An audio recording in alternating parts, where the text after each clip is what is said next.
Hello friends, welcome to this medical classes. Today we will discuss regarding IV medication administration. IV medication administration जो है ये क्या होता है? IV जो होता है इसको हम क्या कहते हैं, इंट्रावीनस, मतलब वेन के अंदर जो भी कोई चीज़ जा रही है, ठीक है, inner side of the when, तो उसको क्या कहेंगे, इंट्रावीनस जो है वो इसमें क्या कर लगाएंगे, मेडिकेशन को जो है वो हम लगाते हैं. विच रिफर्स टू एडमिनिस्ट्रिंग मेडिकेशन और fluids directly into a when. Intravenous के अंदर हम क्या करते हैं, कोई भी मेडिकेशन को या फिर कोई भी फ्लूइड को जो है वो हम वेन के अंदर जो है वो डायरेक्टली लगाते हैं. It allow for rapid absorption and distribution of the medication throughout the body. जो IV मेडिकेशन होती है as compared to the oral method, as compared to the IM method, जो है ये मोस्ट एब्जॉर्बिंग मेथड होता है. इसमें सबसे ज़्यादा जो है वो एब्जॉर्प्शन जो है वो देखा जाता है. इसमें मेडिकेशन जो है वो बॉडी के अंदर वो जो है वो विद इन सेकेंड जो है वो एब्जॉर्ब कर जाती है. तो इसमें क्या कर रही है, ये जो मेडिकेशन है, रैपिड एब्जॉर्प्शन और रैपिड डिस्ट्रीब्यूशन जो है वो मेडिकेशन पूरे विद इन द बॉडी बहुत जल्दी जो है वो कर लेती है. नेक्स्ट इसके इंडिकेशंस क्या होते हैं, कब हम IV मेडिकेशन जो है वो हम प्रेफरेंस में जो है वो हम लेते हैं. Emergency situation requiring rapid drug delivery such as cardiac arrest और एनाफाइलेक्सिक. कोई भी पर्सन को जो है वो कोई भी इमरजेंसी सिचुएशन जो है वो आ गई, तो हमें ड्रग का जो है वो रैपिड एब्जॉर्प्शन जो है वो चाहिए. ठीक है, तो उस सिचुएशन में जो है वो हम क्या लगाते हैं, IV मेडिकेशन लगाते हैं. या फिर किसी को पेन वगैरह हो रहा है तो उसको बहुत जल्दी अगर हम ख़त्म करने के लिए, तब भी हम जो है वो IV मेडिकेशंस वगैरह जो है वो हम लगा सकते हैं. जैसे कि कोई भी कार्डियक अरेस्ट या एनाफाइलेक्टिक शॉक किसी को हो गया, ठीक है, तो उस सिचुएशन में उसको जो है वो इमीडिएट रिवाइव करने के लिए क्या लगाते हैं, उसको IV मेडिकेशन लगाते हैं. When oral medication is not feasible और effective such as in cases of the nausea, vomiting और अनकॉन्शियसनेस. जहाँ पे ओरल मेडिकेशन जो है वो फिजिबल नहीं है, मतलब पेशेंट जो है उसके लिए कोऑपरेटिव नहीं है, पेशेंट जो है बहुत ज़्यादा नोजिया उसको हो रहा है, ठीक है, अगर उसको ओरली मेडिकेशन दी तो वो क्या कर देगा, जो है वो बाहर कर देगा, ठीक है, तो वोमिटिंग के थ्रू निकाल देगा. या फिर पेशेंट जो है वो अनकॉन्शियस है तो उसको ओरल मेडिकेशन जो है वो नहीं दी जा सकती, तब हम क्या लगाते हैं, IV मेडिकेशन लगाते हैं. Next, to achieve precise dose control, particularly with medication that require titration और continuous infusion. ये ऐसे भी medications जो होती हैं जिनको हम डोज का कंट्रोल करना होता है, लाइक हमें लिमिटेड अमाउंट के ही अंदर जो है वो डोज दी जाए. ठीक है, हमें डोज को पता लगाना है कि हम डोज जो है वो कितनी जो है वो दे रहे हैं. पर्टिकुलरली कोई भी मेडिकेशन अगर उसको दी जा रही है तो वो कितने अमाउंट में, टिट्रेशन मतलब कितने अमाउंट में जो है वो रिक्वायर्ड है, हमें उसका पूरा काउंटिंग जो है वो चाहिए. ठीक है, कितना हम उसको डोज जो है वो हम दे रहे हैं और उसको कंटिन्यूस या फिर इन्फ्यूज़ करना हो, तब हम क्या करते हैं, IV मेडिकेशन को जो है वो हम प्रेफर करते हैं. Administration of medication that can irritate tissue और are poorly absorb through other routes. ऐसी मेडिकेशन जो क्या कर सकती हैं, इरिटेशन जो है वो टिश्यू का कर सकती है. जैसे IM मेडिकेशन समटाइम्स क्या करती हैं, इरिटेट करती हैं टिश्यूज़ वगैरह को, लेकिन अगर हम IV वगैरह को दे रहे हैं तो वो क्या करेंगी, जल्दी से जल्दी जो है वो वेन के अंदर जो है वो चली जाती है. ठीक है, तो ये क्या करती है, और इरिटेशन भी कॉज कर रही है, साथ में जो है वो पुअरली एब्जॉर्ब भी हो रही है मेडिकेशन, तो उसके प्रेफरेंस में जो है वो हम उनको नहीं देते हैं. हम कौन सी मेडिकेशंस लगा देते हैं उसको, IV मेडिकेशन, जैसे कि एंटीबायोटिक्स ड्रग्स हो गई सर्टेन, ठीक है, कुछ कीमोथेरेपेटिक ड्रग्स जो होती है उनको भी हम क्या लगाते हैं, IV लगाते हैं. नेक्स्ट हम बात करेंगे कॉन्ट्रा इंडिकेटेड कब होता है, अगर कोई भी IV मेथड जो है उसको हम मना कब करते हैं कि अब वो हमें जो है वो नहीं करना है. अगर कोई भी पर्सन जो है वो सीवियर डिहाइड्रेशन और हाइपोवोलेमिया से सफ़र कर रहा है, ठीक है, तो उसका क्या हो जाता है, उसमें फ्लूइड ओवरलोड की वजह से जो है उसको पल्मोनरी एडीमा देखने के लिए मिलता है, जिसमें वेन्स जो होती है वो विजुलाइज नहीं करती हैं, जिसकी वजह से हम उसको IV मेडिकेशन जो है वो नहीं दे सकते हैं. और क्योंकि ये जो है वो कहीं पे भी अगर हमने उसको IV मेडिकेशन दिया तो कहीं पे भी ये जो है वो रप्चर जो है वो कर सकती है और वो वेन में जो है वो नहीं जाएगा. नेक्स्ट वन है एलर्जी और hypersensitivity to the medication और इट्स कंपोनेंट. अगर कोई भी मेडिकेशन ऐसी है जो क्या कर सकती है, उसको जो है वो कंपोनेंट उसकी जो है वो हाइपर सेंसिटिविटी और एलर्जी कर सकते हैं, तो भी जो है वो मेडिकेशन जो है वो नहीं दी जाएगी. क्योंकि अगर वो IV दे दी गई तो वो बॉडी क्या करती है, बहुत जल्दी उसको जो है वो एब्जॉर्ब करती है IV मेडिकेशन. तो रिलेटेड मेडिकेशन जो एलर्जी या फिर हाइपर सेंसिटिविटी कॉज कर सकती है वो हमें आईवी कभी नहीं देनी है। Presence of condition that increase the risk of complication such as the coagulopathy और थ्रोम्बोसिस। ऐसी मेडिकेशन, ऐसा रिस्क फैक्टर अगर किसी के अंदर प्रेजेंट है, ठीक है, कुछ मेडिकेशंस ऐसी प्रेजेंट हैं जिसके अंदर जो है वो थ्रोम्बस फॉर्मेशन ये कर सकती हैं, कोगुलोपैथी कर सकती है, मतलब एक जगह कोगुलेंट जो है वो जमा कर सकती हैं। तो इस केसेस में जो है वो आईवी मेडिकेशन जो है वो नहीं दे सकते हैं, ठीक है, कि वो कोगुलेशन जो है वो बॉडी के अंदर जाके जो है अगर कर रही हैं तो। lack of appropriate venous access or compromised vascular integrity which may result in extravasation and or difficulty in administering the medication safely।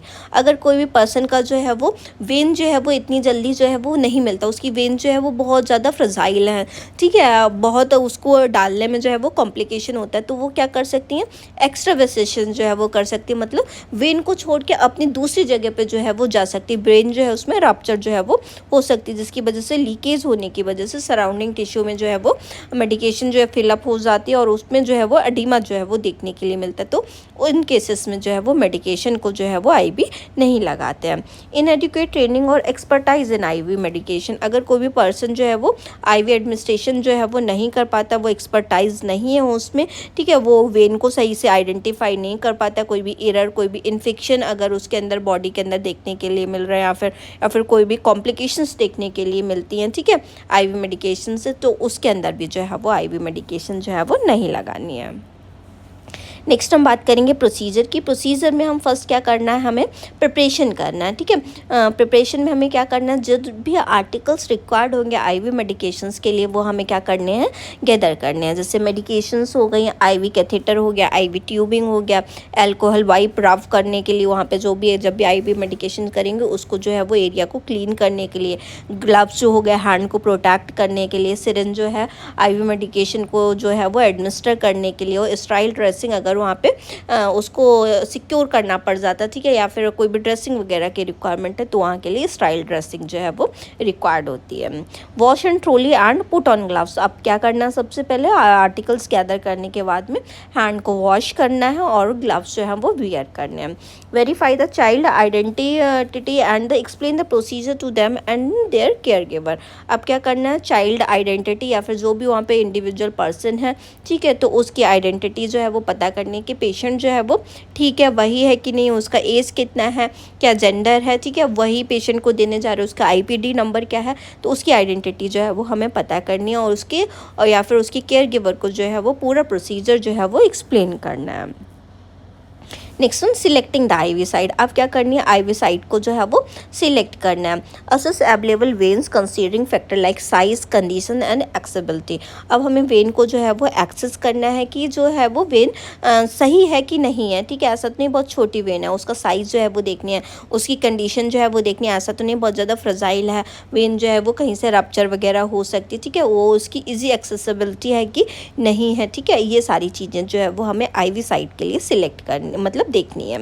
Common sites include, इसमें कॉमन साइट हम आईवी साइट कौन सी प्रेफरेंस में जो है वो हम ले सकते हैं। हैंड वेन्स में जो है वो हम डॉर्सल साइड की वेनस का नेटवर्क होता है वो हम पूरा जो है वो हम ले सकते हैं। फॉर आर्म की वेन ले सकते हैं जिसमें सिफेलिक वेस्लिक वेन जो है वो हम उसकी आईवी के लिए ले सकते हैं। नेक्स्ट एंटीक्यूवाइटल वेन ले सकते हैं जिसमें मीडियन हो गया, मीडियन क्यूवाइटल हो गया, सिफेलिक वेस्लिक हो गया, ये सारी चीज़ें जो है वो हम एंटीक्यूवाइटल वेन्स में जो है वो हम ले सकते हैं। तो ये क्या है, डॉर्सल वेन जो है वो डॉर्सल साइड की जो वेन्स होती हैं इसको भी हम क्या ले सकते हैं, आईवी के लिए जो है वो हम प्रेफरेंस में लेते हैं। वेस्लिक वेन हो गया, डॉर्सल का ये पूरा जो नेटवर्क होता है, ये पूरा जो है वो हम नेटवर्क जो है वो हम किसके लिए ले सकते हैं, आईवी के लिए जो है वो हम प्रेफरेंस में लेते हैं। नेक्स्ट आईवी साइट जो इसमें से हम ले रहे हैं, ठीक है, इसमें से जो है वो हम मीडियल वेन को ले सकते हैं, वेस्लिक वेन को ले सकते हैं, सिफेलिक वेन को, ये सारी जो है वो वेन्स किसके लिए लेते हैं, आईवी साइट के लिए प्रेफरेंस में लेते हैं। नेक्स्ट हम बात करेंगे preparation of the IV site, अब हमने आईवी साइट को जो है वो हमने प्रिपेयर करना है। अब हमें क्या करना है, जो हमने साइट सिलेक्ट कर लिया है प्रॉपर, उसको जो है वो हमें अल्कोहल से जो है वो वाइप कर लेना, जो हमारे पास कॉटन स्वैब है उसमें अल्कोहल लेके उसको वाइप करना है। Starting from the centre and moving outward in a circular motion, हमें कैसे करना है, हमें जो है वो कहाँ से स्टार्ट करना है, हमें सेंटर पार्ट से जो है वो स्टार्ट करना है। जैसे कि सेंटर पार्ट से हमने स्टार्ट किया, फिर हमने कैसे घुमाना है, आउटवर्ड जो मतलब बाहर की तरफ जो है वो सर्कुलर मोशन में जो है वो एक राउंड लेते हुए उसको जो है वो हमें घुमाना है, ठीक है। बाहर की तरफ से हमें, अंदर की तरफ से जो है वो हमें बाहर की तरफ जो है वो लेके जाना है। और जो अल्कोहल को वाइप करने के बाद में हमें क्या करना है, जो उसको ड्राई होने का कम्प्लीटली जो है वो हमें वेट करना है। क्यों वेट करना है? क्योंकि अगर ये जो हमने अल्कोहल से वाइप किया है, ठीक है, अल्कोहल अगर आईवी की साइड में जो है ये चला जाता है, अगर ज़्यादा अमाउंट में चला गया तो ये क्या कर सकता है, पर्सन को ये अगर एलर्जिक रिएक्शंस जो है वो बॉडी के अंदर करवा सकता है, इवन इससे एनाफाइलेक्टिक शॉक तक जो है वो हो सकता है। इसलिए हमें उसका जो है वो थोड़ा टाइम के लिए वेट करना है कि जो अल्कोहल से हमने वाइप किया है वो जो है वो कम्प्लीटली तरीके से जो है वो ड्राई हो जाए। Next, catheter insertion. अब हमें क्या करना है, कैथेटर इंसर्ट जो है वो हमें करना है। Hold the child arm in A comfortable position. अब हमें चाइल्ड के आर्म जो है वो हमें एक कंफर्टेबल पोजीशन में जो है वो होल्ड करनी है और उसकी देख लेनी है कि जो विजिबिलिटी ऑफ द वेन है वो अच्छी तरीके से दिख रही है कि नहीं दिख रही है। Apply a tourniquet proximal to the side if necessary engorge the vein. ये जो हमें टुर्निकेट जो है वो प्रॉक्सिमल साइड में, उसकी पास वाली साइड में जो है वो हमें बांध देना है, ताकि जो वेन जो है वो अच्छी तरीके से जो है उसकी इनगॉर्ज हो जाए, विजुलाइज हो जाए। Stabilize the vein and gently insert the IV catheter at a 15 to 30 degree angle with the bevel up, ठीक है।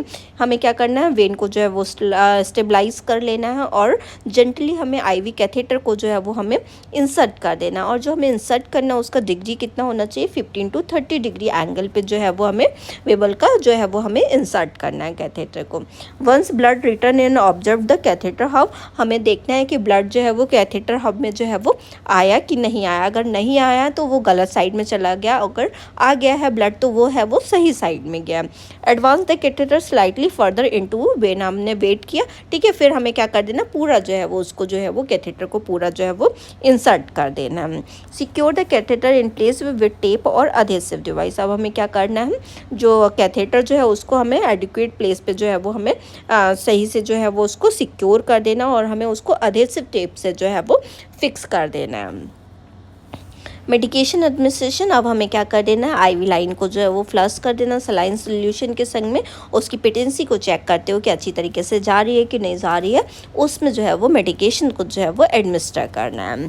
Administer the prescribe medication slowly, monitor the child for any adverse reaction. हमें जो medication ivy जब भी हम administer कर रहे हैं तो बहुत स्लोली हमें एडमिनिस्टर करनी है। क्यों? क्योंकि जो है ये क्या करती है, बहुत ज़्यादा कोई भी रिएक्शंस जो है वो बहुत जल्दी एब्जॉर्ब हो रही है तो बहुत जल्दी रिएक्शंस भी बॉडी के अंदर कॉज कर देती है। तो इसके लिए जो है वो हमें बहुत धीमे धीमे जो है वो हमें लगाना है और उसका कोई भी एडवर्स रिएक्शंस तो नहीं देखने के लिए मिल रहे हैं, उसको जो है वो हमें मॉनिटर करना है। Adjust the infusion rate as needed. हमें जो इन्फ्यूज़न रेट जो भी बताया गया एज़ पर द, अगर यहाँ पे एडल्ट है या फिर चाइल्ड है उसके अकॉर्डिंग जो है वो उसका जो भी इन्फ्यूज़न रेट डॉक्टर ने प्रिस्क्राइब किया है उसके अकॉर्डिंग उसको जो है वो सेट कर देना है। Next documentation and monitoring. अब हमें जो भी हमने प्रोसीजर किया उसको हमें डॉक्यूमेंट करना है और कोई भी साइन वगैरह के लिए, वाइटल साइंस के लिए तो हमें उसको जो है वो हमें मॉनिटर करना है। डॉक्यूमेंट द प्रोसीजर को जो भी हमने किया उसको डॉक्यूमेंट करना है। चाहे कोई भी मेडिकेशन लगाई हो, कितने डोज में लगाई है, किस टाइम पे लगाई थी, क्या इन्फ्यूज़न रेट था, या फिर कोई भी ऑब्जर्वेशन, कोई भी साइन वगैरह देखने के लिए मिला वहाँ पे वेन में जहाँ पे लगाई कोई भी इन्फ्लामेटरी कंडीशन या जो भी वॉट एवर इट इज़, कोई भी रेडनेस ऑफ द स्किन, कोई भी साइन अगर हमें देखने के लिए मिला तो उसको जो है वो हमें वो ऑब्जर्व करना है। Regularly assess the IV site for sign of complication such as swelling, redness, pain और लीकेज। और हमें अब क्या करना, मॉनिटरिंग करनी है, आईवी साइट को देखते रहना, कोई भी कॉम्प्लिकेशन, कोई भी स्वेलिंग, कोई भी रेडनेस, कोई भी पेन, कोई भी लीकेज, ऐसा कोई भी चीज़ तो है वो जो है वो देखने के लिए नहीं मिल रही है। जो भी हम अगर ड्रेसिंग उसके ऊपर अप्लाई कर रहे हैं उसकी साइड को सिक्योर करने के लिए कहीं वो तो वेट नहीं हो रही है, ठीक है। तो ये सारी चीज़ें जो है वो हमें देखते रहना है। Monitor the child vital sign and overall condition throughout the infusion. Child का जो है वो वाइटल साइंस जो है वो चेक करते रहना है और उसका इन्फ्यूज़न के टाइम पे कोई भी कंडीशन, कोई भी साइन सिम्टम्स ऐसा अनयूजुअल देखने के लिए मिलता है, कोई साइड इफेक्ट देखने के लिए मिलता है तो उसको नोट करना है और तुरंत जो है वो फिजिशियन को जो है वो इन्फॉर्म करना है। और जो सारे आर्टिकल्स वगैरह जो हमने गैदर किए थे वो सारे आर्टिकल्स जो है वो एज़ पर द अप्रोप्रिएट जो है वो रिप्लेस कर देना और चाइल्ड को जो है वो पहले ही कंफर्टेबल पोजीशन जो है वो हमें दे देनी है।